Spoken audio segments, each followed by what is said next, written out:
Yes, that's right. I'm coming at you with yet another actual real life AI automation system. This time, an SEO slash content production system responsible for $5.1 million in 2024. And yes, like always, I'm going to let you copy it. If you watched my last video on my AI advertorial system, then you've heard me say it before. Most people view AI today as their path to fame and fortune and bungalows in Bali. But the truth of the matter is, unless you're building a competitor to OpenAI or Anthropic, AI itself is not a business.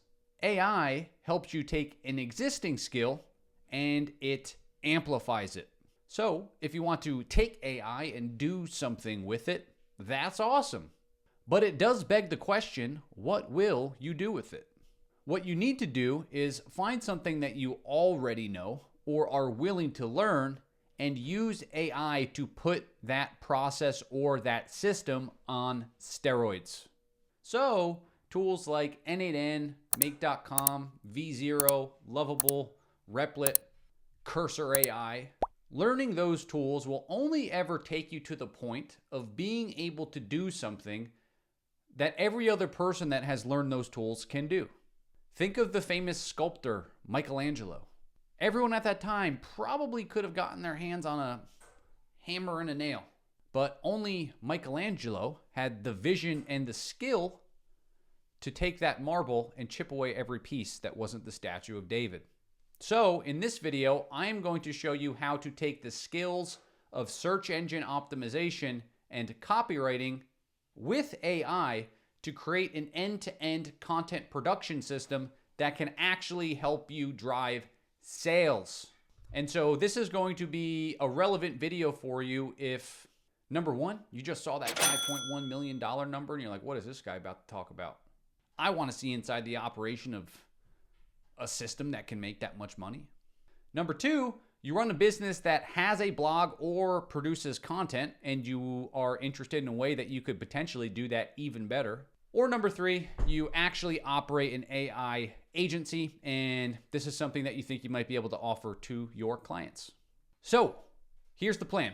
Number one, like always with any videos like this where I'm going to make an income claim, we're going to go inside of my analytics account and I'm going to actually show you the proof and break down the numbers. Number two, we're going to hop right into an end-to-end demo of the system so that you can see how each part works to produce the final product. And then number three, last but not least, we're going to hop into Make.com and I'm going to show you every single piece of that system and how it works. So let's not waste any time. Let's just hop right in. So here we are inside of my analytics account and I'm going to do a good old fashioned refresh here.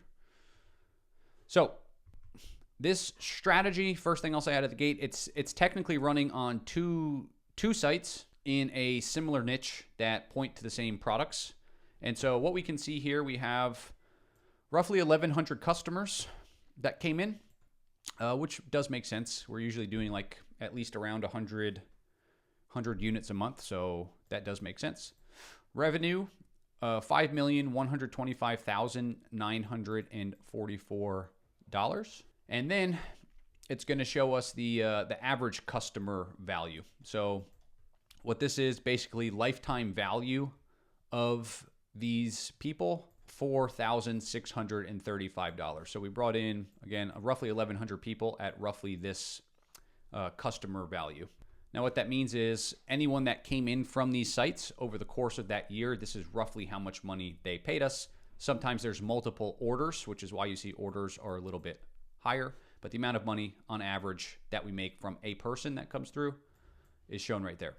And so anytime I show numbers like this, I like to make sure we're all on the same page as far as, you know, we have this number right here. How much of that actually ends up being something that you would take home?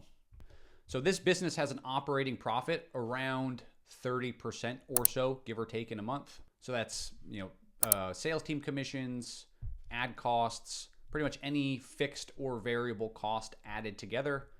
Again, over the course of a year, like roughly averaged, it usually comes out to around 30%. And so if we were, again, looking at this 5.125, The actual like profit take home to the owners of the business would be like around $1.5 million, like 1.5 million. And then again, depending on what the nature of your relationships look like, some of that's going to be shared with different people, right? Different people that you are partnered in some way on a venture with. And so we did this number with relatively few tools in the mix. So the first tool up here that really enables a lot of this, majority of it, is a tool called Data for SEO. So if you're ever trying to do programmatic SEO, in my experience, this is the best tool out there. Their APIs are super good. Their data is really good. If you're going to do, again, any sort of like SEO optimized content production system, this is the tool that I would recommend you use. Then we have Airtable, which we are going to get into and look a lot at this, but Airtable is where this all is taking place, meaning the user interaction with the system. So if you were to like hire somebody like a VA or whoever it is that's going to work this process for you, they're going to be working in here. They don't ever really go into make.com and do anything. And then last but not least, as I just said, we have our make.com workflows, which we are going to spend a lot of time at the end of the video going into each of these, because there are, I think, 6 different steps that we are going to look at. So like I just said, it is a 6-step process. The way that we typically run this process is we do have a human in the loop at different stages. Now, I will say you absolutely do not need a human in the loop in this process. We have run this fully automated where there's no human really at any point in the process outside of saying go and feeding in the keywords that we want to optimize for or write the article for. And we've run it where we have humans at every single stage in the process. Now, depending on your business, the type of business, the complexity of the stuff you're writing about, you're going to have to determine where you might need a human that goes in and makes sure that the outputs are exactly what you want them to be. So again, this is where like knowing your subject matter or the industry to a certain extent is going to be important, because it's going to allow you to find those critical junctures where you need to provide some sort of human guidance or build a very robust evaluator optimizer style of workflow where you're looking at an output and optimizing it based on a set of criteria that you have. So that being said, let's actually hop in here now and do a full end-to-end example of this workflow. Now, as we work to get into this process, the one thing I will say is the real magic obviously happens inside of make.com with our automation and the prompts and how we chain everything together and what we tell the system in order to get like really good outputs. But I want to demonstrate the user-facing interactions here so that there's real context when we go and look at the automations for like, oh, I remember seeing that and this is the output it gave and this is how it gets fed into the next stage of the process. So first things first, what cells do we need pre-populated before we actually do anything? So I'm super zoomed in on this one so that we can actually see. But again, the first piece is that we need to go through this client tab. And the reason we do it like this is we can now run this same system out of our Airtable and Make accounts across all of the clients we have, right? So these are all different clients just on like content production style workflows. And so a few critical pieces I want to show you guys that really drive the system. There's obviously a lot of other stuff in here, but these are going to be the real critical ones. Okay. And so as we start scrolling to the right, we are going to see avatar is the first one. So the avatar is where we are going to write down who is this company, right? So from the perspective of the company that's writing the blog, right? So this would be like, in this case, we're doing this for our AI agency, The Brew. And so it's like, okay, who is The Brew? What is the company? What is the nature of the company? Okay. So we go through and we talk about that stuff. What are we specialized in? What type of businesses do we help? How do we help them? And so on. Who is the ideal avatar, right? So 25 to 45-year-old digital native entrepreneurs, online business owners, digital project creators. They're tech savvy, they're this, they're that, right? We're giving a lot of context as to who is the person we're writing this article for. What is the niche? What is the primary goal, right? What is the goal of even publishing content? And then what are the topics around those goals?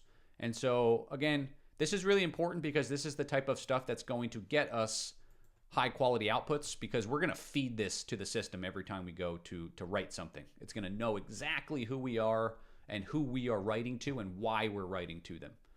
Then we get into tone of voice. So how do we want the content to sound? So the way that I'm going to do this, if I'm the one writing the blog, is I'm going to have it probably trained on my voice, just because I like to write in the way that I talk, and my businesses are extensions of myself. And so I don't come at it with some really corporate, let me make it sound a way that I wouldn't actually talk, just how I do it. And so you want to come in here and you want to say, like, what is the tone of voice? One way you can do this is feed it an example. So you could feed it like this example, for instance, and then tell ChatGPT, based on everything it knows about you and how you talk, to return you back a tone of voice guide based on this example for you. That's a pretty cool way that you can do that. What are you actually an expert in? What is like your expertise? Again, this gets fed in at certain points in the process. The influencer list, okay?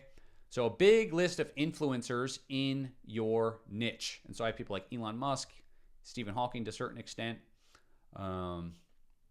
just a bunch of people that are really big figureheads in the world of AI in this use case, but this would be whatever your niche is. And again, I'm going to show you later on in the process where we actually pull this in. And then last major piece here that I'll show you, we won't go through all the other stuff, but our CTA link. So when we are to write something, and if we're to try to plug a product that we offer, what link does it use? What URL does it use? This is where we are going to put that information in. So then one other thing we have, now we're in this keys column. One of the things that's really nice about doing a system like this in the way that we're doing it is that we can provide our API keys and things like that in our database. And then when we're working with make.com, we don't need to worry about, hey, if we need to cycle an API key for some reason because we recorded the YouTube video with our super sensitive API keys in it.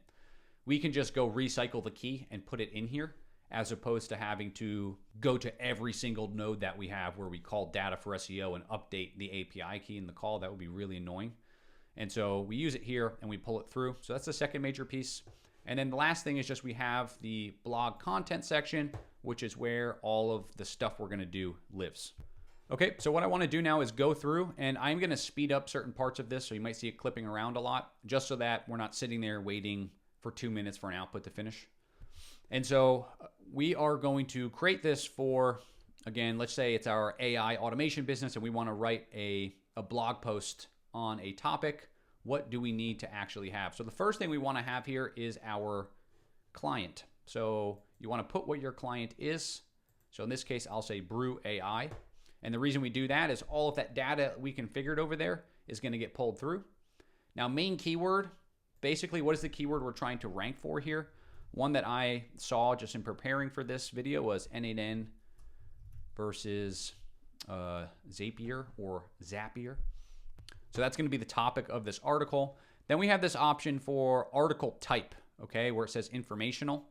So these are going to be, and we'll show you this when we get into the make side, but what type of article is it going to be? Is it going to be a how-to guide? Is it going to be a beginner's guide, a comparison, and just a general informational post? Like, what is it actually going to be? I'm going to leave it on informational for now, though we could argue that this is probably a comparison. Okay. And then a lot of these other things get pre-populated based on what we had in our client tab, right? So it's actually pulling through our root domain.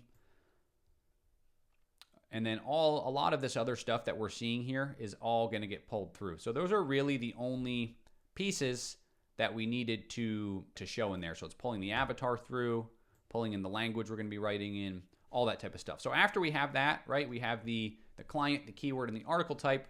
We're going to come down to this status field, and we are going to trigger it to get SEO. And so what this is going to do is it's going to go out, and it is going to trigger our first SEO workflow, and we can see that it's in progress here.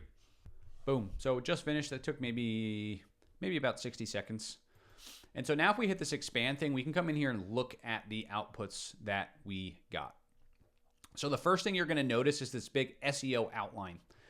So what this does, it's really cool. It goes through and it looks at the search intent, okay? So based on the SERP results that it found when it went out and searched for that, what is somebody most likely attempting to understand by searching this thing. So if I was to go into Google and search N8N versus Zapier, what am I actually looking for? And so it's telling us the searcher is looking to understand the differences between N8N and Zapier, like with the intent to decide on a workflow automation tool for personal or business use.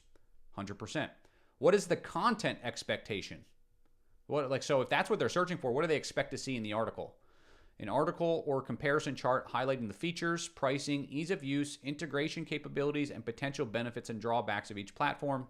Reviews or user testimonials could be valuable, as well as information on the specific use cases. And then what it does is it goes through the primary SERP results, which you can configure how many it does, and it pulls what the URL was, what their primary article title is, and then what the article makeup is, right? So what is the actual breakdown, how many internal links, how many external links, and it's basically, again, breaking down each of these articles. So one of the top ranking is a Reddit thread, which this current implementation of the scraper doesn't actually scrape Reddit, so that one's kind of, we just toss that to the side. But we can see all of the title tags and everything on these pages. So for the N8N blog, for example, Zapier blog, and all the other blogs that are writing about this topic. So it pulls these big rundowns of those, and then it does a keyword clustering exercise where it's going to pull every major keyword that this article should theoretically rank for or discuss, and it is going to break down the number of times that should be on the page, right? So we're saying, hey, this phrase should be there this many times, and so on throughout the entire article. So you can see a pretty big thing there. It pulls, people also ask questions, popular SERP headlines, and so on, right? And then we can see our pre-populated stuff. So there, we've done a pretty big first chunk of doing the keyword research and clustering around the top search results. So from here, what do we want to do next? Well, what we really want to do is we want to go back in and look at this outline that we were given, and we want to see like which of these is actually the best one. So it's not always the case that the article in the top spot is necessarily the absolute best article when it comes to the content. So you want to go through and really pick out which of these, based on what you read here, solves the search intent and content expectations the best. I'm going to just say it was this one, okay? And then what we want to do is we back out here, and there is an option for scrape link, okay? And so now we paste that URL into scrape link, just like that, and we trigger this to go scrape that URL. Now you can actually do this with YouTube videos also, but we're going to say scrape the URL. And what this is going to do is it's going to go out there and it is going to scrape this URL and return us all of the content. So let us run that process, and we'll pop back in as soon as it is done. So that one was really fast. That was like probably 5 seconds. So now that the scraping's done, we can go back in, and if we scroll down, we're going to get to this part where we have this review summary. And what this is, it's basically creating a bullet point outline of the main beats of that article, right? The main pieces of that article. So how it starts its intro for N8N versus Zapier, then what Zapier is, then what N8N is, and the different pros and cons of each and what they're good at. And it basically goes through the entire thing. And then if we keep scrolling down, we hit this piece called transcript, okay? Now transcript is pulling a really detailed version of what this article actually looked like. So here's the header tags that were used and like descriptions of that content. And now this is important because we want to make sure to go through, and if anything looked really off here, like stuff that's just clearly like sales stuff, we want to cut that out because this is going to get passed. It's going to get passed to the next stage of the process, right? And so when we're working with LLMs, we don't want to have a bunch of information that's bullshit. We want to be as succinct as possible with giving it the information it needs, nothing more, nothing less. This is one of the problems when you're really scraping at scale across unknown sources, is how do you make sure that you're only giving the language model what it needs, so we're not wasting time and responses, the cost of those responses, and the accuracy of the information. We want it to have the best context possible. And so let's just say we're good with that, right? And so now we come back here, and again, we trigger what the next piece of this process would be, which is I want you to generate the outline. And now how this works is it's going to use this article type. And so it's really important that the article type you choose here matches the style of article that you know you're going to want this thing written to be. Now we'll get into that when we look at the outliner make workflow. We're going to look at like what do I actually mean by that and how can it be customized further. But I'm going to pause and hop right back when this is done. Okay, so that just finished. That was probably 30 seconds or so. Now if we were to pop in and scroll down, we're going to notice this outline section here. And so the way that you see this is structured is it has the section, right? So like intro. What are the main keywords from that keyword clustering we did in that first step? So where, or like N8N comparison should be there 3 times. Automation tool face-off, Zapier alternatives, and then talking points, right? So what do you want to actually talk about in that section? And then it has this little separator, which we use later in order to do some workflows recursively, which we'll get into. And then we just continue that through the article. So this is the intro, then this is the H2. Okay, you need to use these keywords and have these talking points. Okay, here's the next section. These keywords, these talking points, and so on. Continues down the entire article, outlining in detail what the article needs to look like. And again, one thing I really want to remind you of is everything we did previously. So the SEO research with the content expectations and the search intent and everything we scraped from the other top competitor and how their article looked and all the keywords we had and the questions people ask and all of that stuff just got fed into this. And we're going to look at that in a second. But we're taking everything we've done so far and we are jamming it in to this. Okay? So the outline is taking everything into account that we have done so far.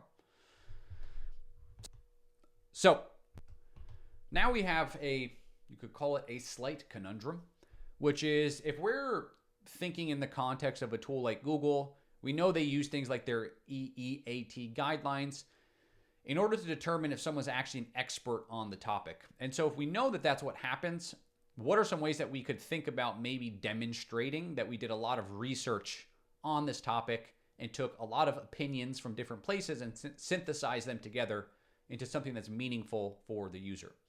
There's a lot of ways you could do that, but in this specific kind of lighter workflow, what I'm going to show you is 2 of those: quote generation and table generation. So let's look at that. So if we pop back out and we are right here where our outline is done, we have this option for get quotes, and then we have another option for get tables. So I'm going to run get quotes, and then what this is doing is, again, it's using that influencer list, and that's why we gave it the influencer list. It's using that influencer list, determining who's the most relevant influencer based on the topic so far. And then it is going to source quotes that will be relevant for the article from those people. All right, so that just ran through. Let's go look at this output. Okay, so as we scroll down, we eventually hit this section called quotes.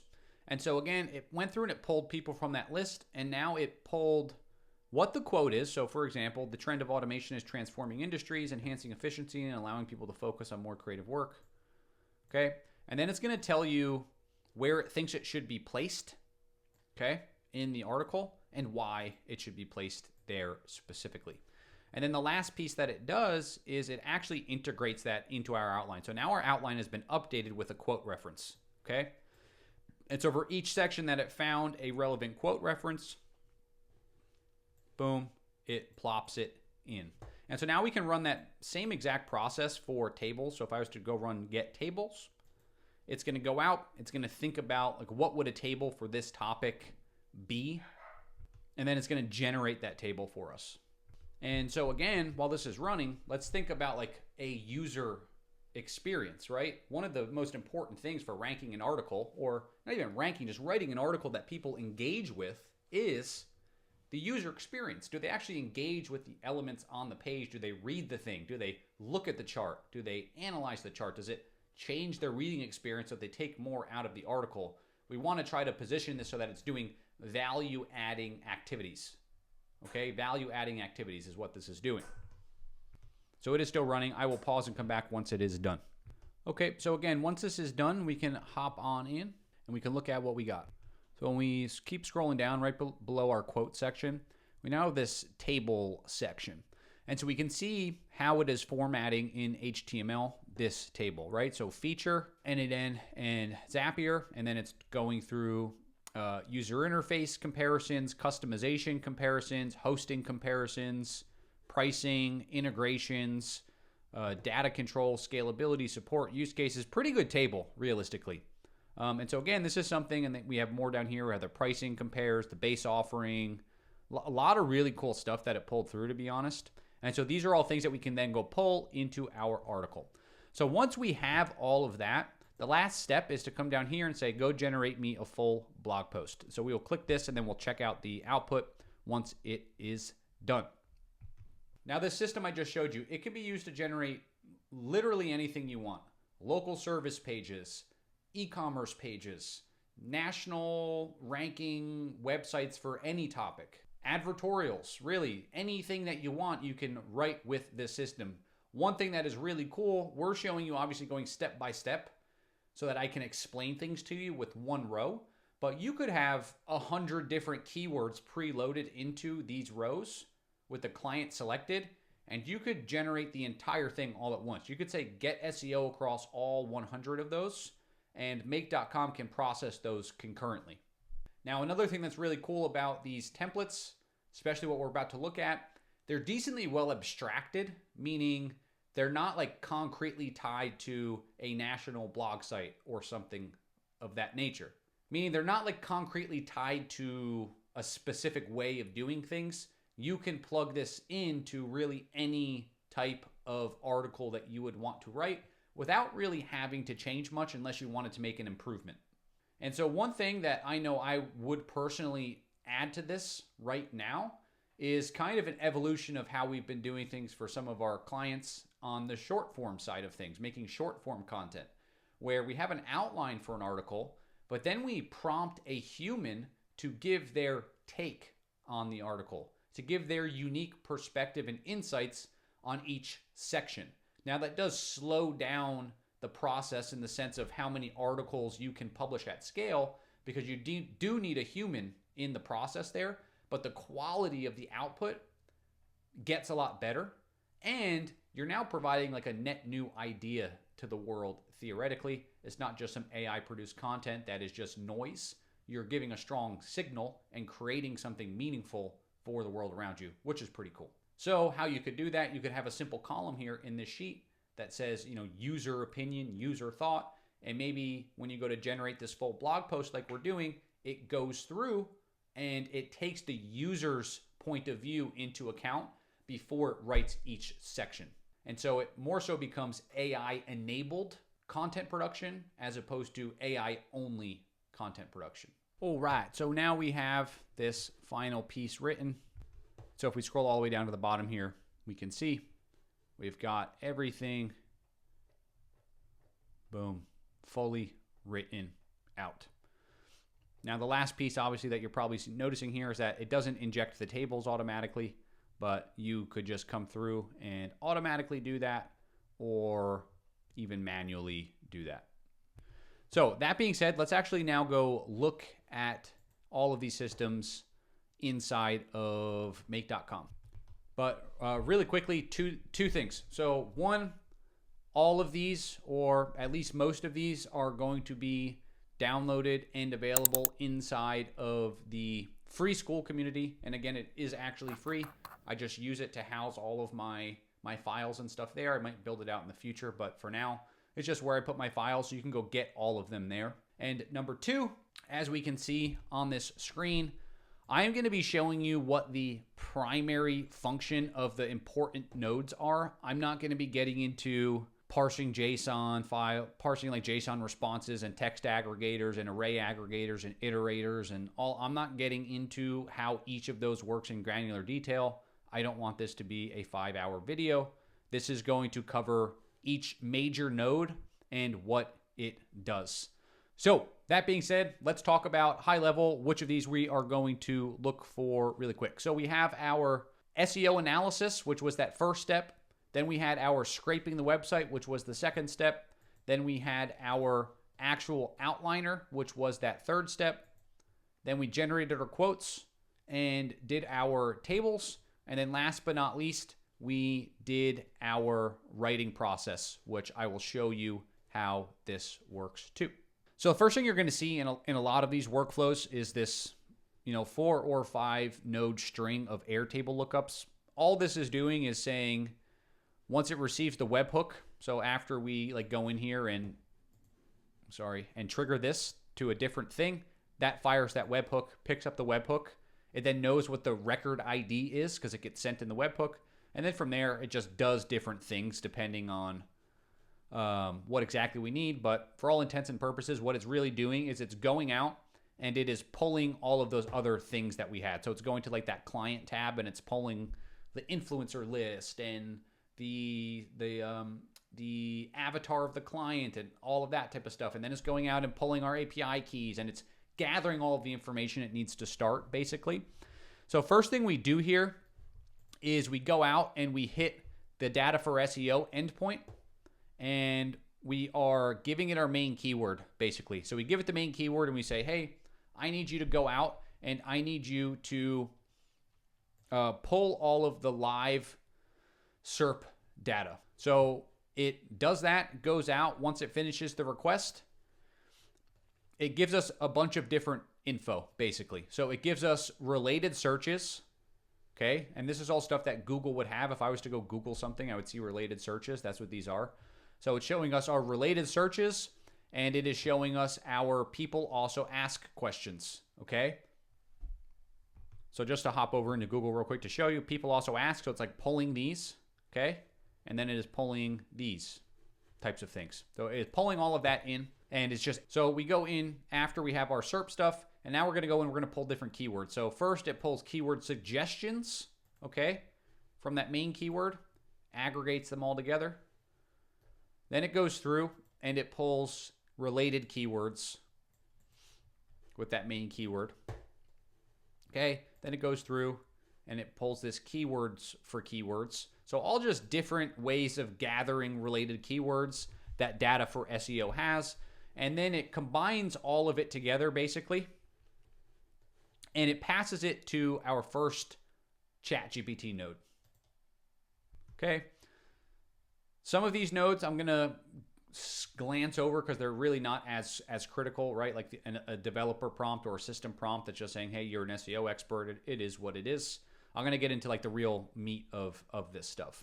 And so what we're doing here is we're telling the system that it is responsible for creating keyword clusters around our main keyword, okay? It's just the main keyword that we gave the article that we wanted to rank for. And then we're saying you need to create a keyword cluster around this article.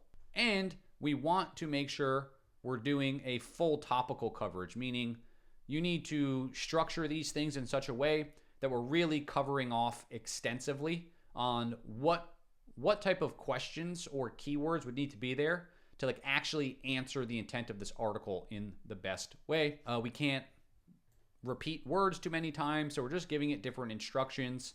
You need to keep the focus around the main topic. And then we tell it group them together and rewrite keywords so they include the search intent behind that keyword. And then after all of this is done, we say only include 100 keywords, right? So we don't want it to have a list of 500 different things. And then last but not least, we tell it you need to structure it like this. And we give an example. Is coffee good for you? 1 to 2 times. And this is, if the main topic was, is coffee good for you? This is what this would look like, right? So we're telling it the format that we want it to have. And then we give it that giant compilation of keywords from all of those different sources, right? We were combining all of those different sources. And we're saying, based on all of this, go create me this cluster in this format. Take all of the keywords, think about the article, and cluster them together so that it would make sense semantically, okay? Then we do that search intent exercise. We tell it, hey, now you're responsible for looking at this keyword and really thinking through what is the search intent behind that keyword? What would somebody really be looking for to have solved? And then what is the content expectations that would solve that type of that search, okay? And we saw that, again, when we were in here at the very top, right here. Here's our search intent. Here's the content expectations. This is where that takes place. Now what we do, so this node, we go back to everything that we scraped earlier, right? Because we were scraping all of these SERP results. And what we're doing is we're saying, hey, for every URL that we had in this main SERP, for the first 3 of them, and that's why we only had 3 results, we want to go scrape that page, right? So I want you to generate an actual scrape of that page, and here's the URL. Go scrape it. And then we want to just get back the scraped value, right? So this generates like a background request, and then we just request that background request to actually get the data, okay? Then we parse it out, and now we go to our next ChatGPT node, and we say, hey, now I want you to return your information in this way. So what is the article, right? The construction of the article, and then some SEO information about it. And then based on that information, I need you to write a summary. And then, hey, here is the article URL and the website that we just parsed out, okay? And so it goes through, it generates that, and that is where we get all of these, okay? Here's the URL, here's the title, here's the article construction, right? It's breaking down all the different primary pieces of the article, and then it goes on to the next one. So that's all happening right here in this iterator process, okay? And then last but not least, so it iterates through this and does it for each of the 3 top SERP results. And then it just combines them all together and writes it to that output that we had. So it just writes it into this cell. And so that is the SEO piece. So again, let's just look at this really quick. It goes out, so it takes that main keyword that we have, goes out, queries data for SEO, gets all this top SERP results, right? Other things people are searching, other questions people ask, and so on. Then it says, cool, got that. Now it's going to take that same keyword, and it does 3 different iterations of getting more relevant keywords. So it's like, give me these types of keywords, give me these types of keywords, give me these types of keywords, gathers all of those keywords, and now it says, cool, well, I'm going to write an article about this topic. So take all those keywords, and I want you to cluster them together and return back to me the cluster. I want to know the keyword, how many times it needs to be on the page as a range. Okay? I also want you to tell me, based on this keyword, what is somebody looking to have solved if they go and look for this? Okay, what are they expecting out of a web page, and what problem are they really trying to solve? So we got all of that. We got the search intent. We got all the keywords done. We got the clusters built. And then we say, cool, now for all of those top SERP results, I want you to go out. I want you to scrape the page. I want you to structure it and return it back to me in this way. I want you to summarize it in this way. And then when we're done with all that, I want you to output it back to that cell. And then we are done with our first research process. So now the second piece of this, which is a lot more straightforward, again, goes out and pulls the records we're looking for. And then it scrapes the that web page. So you remember we went back and I said, now we need to pick out what we think was the best one. And we picked out that N8N article and we put it in right here. This is what gets pulled through to this next step, okay? So this gets pulled in here and it says, I need you to go scrape this entire page, okay? I need you to go scrape that entire page. That is what this does. So it goes out, pulls all the primary headlines, primary headers, all the secondary headers, right? The H2s and so on. The main topic of each of those, the content within each of those.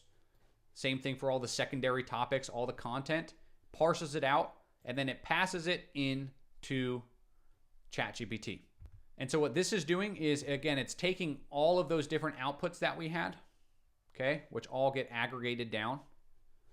Takes all of those different outputs, all the different pieces, the headers that we had, the headlines, summaries of that content within each headline, and it just turns it into a nice little transcript for us, okay? And that's what we're telling it here. You need to summarize the transcript, so on and so forth. We have this big prompt in here which you could read, and then, hey, here it is, okay? Here's the transcript. And so we give it that transcript, and then after this is done, it goes out and it writes this again back into our Airtable. So where we had that review summary field that had all of our different bullet points. Remember, review summary had all of our bullet points. That's where this actually pulls from. So it's pulling through from these nodes, okay? So pulling through and then writing it. So now we have all of the like bulleted understanding of the best SERP result and what it kind of looked like. Okay, so now we take all that information and we can pass it to our outliner. And now the outliner, you'll notice, has a few different branches. And so this is where I was talking about what's the type of article. Because the fact of the matter is, an informational article looks a lot different from a how-to, which looks a lot different from a listicle, which looks a lot different from a best of roundup, which looks a lot different from a comparison, and so on. These things are different. And so you could just use one and pass it and say, hey, you have this one node, go make me an outline. You could do that. But what we actually do here is we have inside of these nodes, we give a lot of examples. So like, hey, here's an informational article outline, but here's an example of what I consider you doing this well. And so we can prompt it with more specific examples. And so if we were to go look through some of these prompts just on like a super high level, your professional blog post writer with an expertise in, and then whatever we told it was an expert in. Remember way back when I said there's some things we need to fill out. And then we just give it some different instructions on how to do this well. So write the most important content first. The content should be made to benefit people, to satisfy their intent. Right? We're just telling it kind of how it should act, to adhere to EEAT, experience, expertise, authority, and trustworthiness. Like comply with all of these generalized guidelines, which are SEO guidelines, effectively. Okay. Now we come down to the user prompt, and we say, I need you to create a blog post based on the outline, SEO outline, and review summary. Remember, these are ones that we just pulled from the SEO section and then the scraping section, right? We generated these in our previous two sections. And then I want you to take into consideration the main keyword cluster that we have, and that the article is meant to be around this topic. Now, we actually didn't feed this in. We should have. That was my mistake, and I'm not going back to redo it. But we can provide specific direction for the article if we know that it should be a specific way. We can say, hey, and you know, this article should really be taken in this direction. Okay, so we can give it a little more prompting. Then we say, here's the search intent, right? These are all things that we have already pulled in previous stages. The search intent and the content expectations from the SEO outline are incredibly important. The search intent must be answered. Pay attention to the article construction from other websites, right? Pay attention to how other top ranking pages have done their page. Pay attention to that and integrate it into what you are doing. Then we tell it to format in a specific way. And the reason we do that is we split based on that later, which I will show you. Don't write the sections. I only want the outline. And then we start telling it that each section, right? This starts getting into the format of it, the format. Here's how I want you to format this thing. I need you to have a keyword cluster in each section that actually has the main keyword clusters that we pulled earlier. And then we're just telling it, hey, all of these other things that we pulled in these previous steps, this is how I want you to handle them. And so you need to return to me the section title with the keyword cluster, with any external links we should have, and then all of the talking points for that section. Okay, and so we now repeat that a few times just to show it like, hey, I want you to repeat that process. Okay, and then we just give it the info it needs. So, hey, here's the main keyword, here's the main cluster, here's the SEO outline, here's the review summary. And then when this is done, that is where we get our outline that we had. So the actual article outline right here came from there, right? And we can see how it has the separator. It's following exactly how we told it to. So keyword cluster, external links, talking points. So after that outline is done, we go into our quote generator, all right? So again, we pull a bunch of relevant information. Part of the reason we're doing this here is because that's where we have that influencer list. We then tell ChatGPT, hey, here's my list of influencers that I have with a short little description of them. I need you to take that list, and I need you to take the outline for this article, and I need you to prioritize the influencer list based on the top 5 people that you think are relevant to the content of this article. So it's basically a selector. It's going to go and it's going to select the best influencers for this article specifically. So if it was an example, if it was an article about rockets, it would probably pull Elon Musk. But if it's just another general AI topic, maybe it's going to pull someone like Sam Altman, for example. So selects the influencer. And then this section that is pretty cool is it just takes the outline for the article and it returns a 1-word topic, single word topic for the article. So this one might, for example, be automations, right? Now, the reason it does that is in this stage, it goes out and actually makes a Google search request where the keyword is, for example, 26.value would be like Sam Altman quotes on automation, Elon Musk quotes on rockets. So we're actually constructing a search to pull quotes from those people about that topic. Now, another thing you could do here, instead of an HTTP request, you could go out and hit something like exa.ai, which I prefer over Perplexity for this type of stuff. You could use Perplexity too, or any other kind of like neural AI, hand wavy term search answer engine type of tool. And so you get those quotes, and then we just do a bunch of data wrangling, right? So we get the quotes, we get the quotes, come down here. And then this is the piece where it's just taking the quotes that we have and it's deciding where in the outline it actually makes the most sense to plug it. Okay, so it's saying, hey, section 3 is where you talk about automation, so that's where it would make sense to have the Sam Altman automation quote. It's basically what that is doing. And then at the very end, it just makes us a new outline. So it takes all those quotes and where it says that the quotes should be, and it generates us a fully complete outline. Okay, and that is what this is doing. Again, I'm not going to go into detail because you're going to have this anyway, but that's what this is doing. So it takes all those adjustments and recommendations and boom, plops it into an outline. Okay, then the other workflow we had was table generation, and it works in very, very similar way. So the difference being is it doesn't need to go out and do that influencer lookup. So it's just going out, and the first step is it's going to generate you ideas for a table.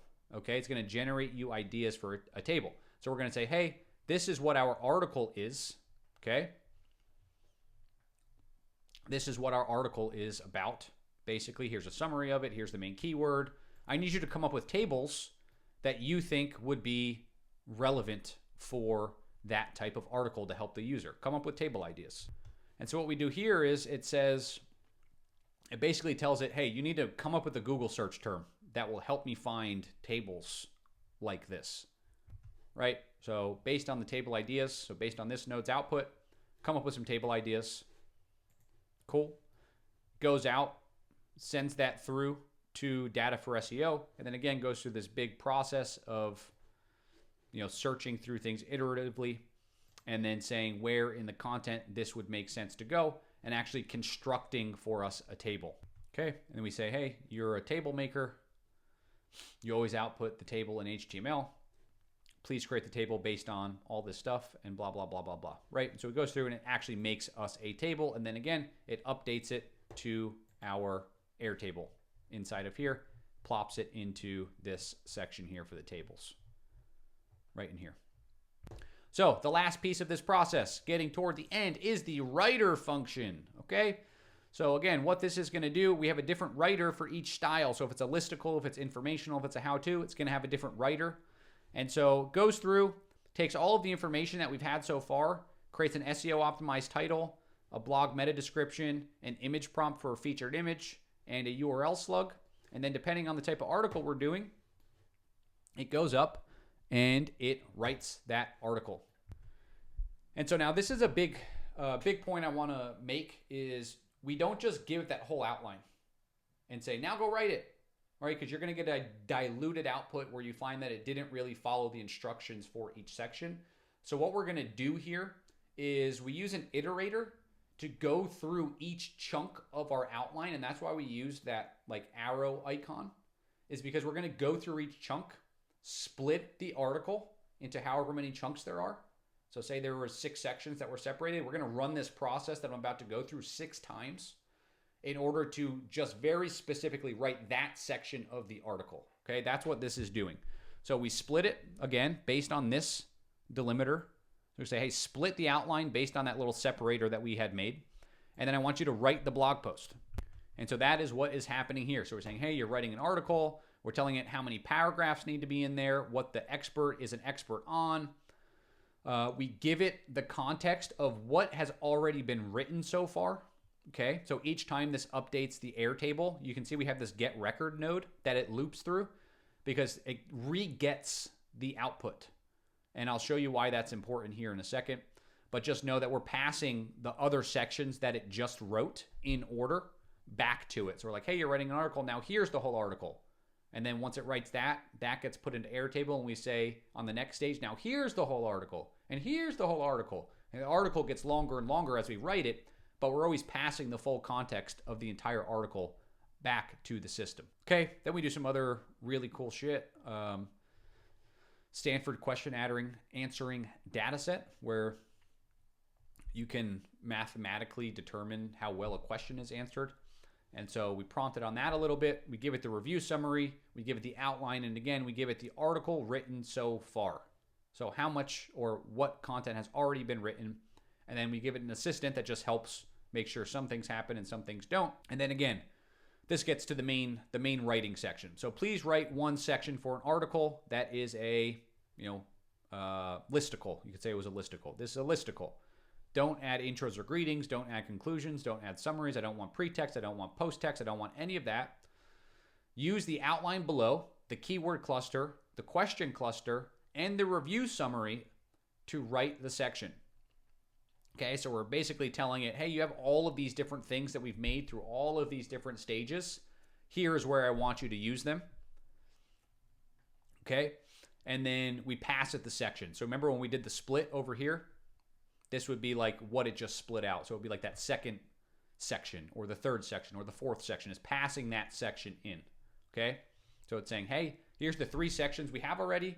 And now here's the one I'm asking you to write. It's got this outline.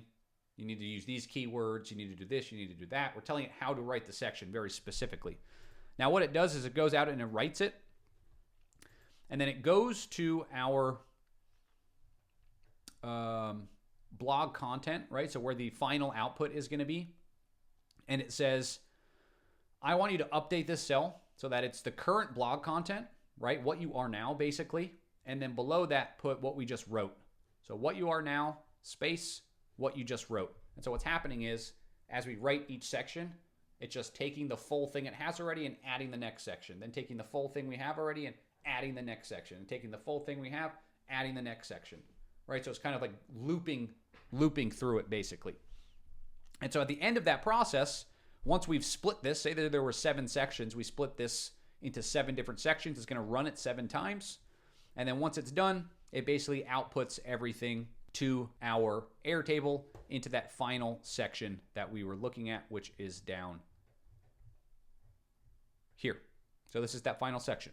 So that's it, guys. A peek behind the curtain of a real content production system responsible for $5.1 million in revenue in 2024 for just one business. Now, if I've said it once, I've said it 1,000 times. If you really want to get into AI and do something with that skill, it needs to be grounded in reality. What I mean is you need to take those abstract tech skills that you're learning, N8N, cursor, make, all of that type of stuff, and you need to apply it to like real world grounded situations. One of the easiest ways to do that, especially in 2025, is to take complicated systems that already generate results to some degree for somebody and teach them how to make it really fucking dope.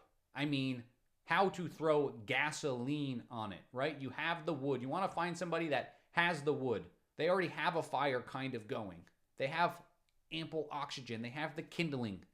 And we're going to come in now and we're going to pour some gasoline on it. So please, avoid the shiny objects. Avoid the million agent army type of videos and start applying this stuff to real world scenarios where you can bring real value to real people and watch your success catapult. So like always, the files for this make.com stuff are going to be in the free school group. That is it for this video. I will see you in the next one.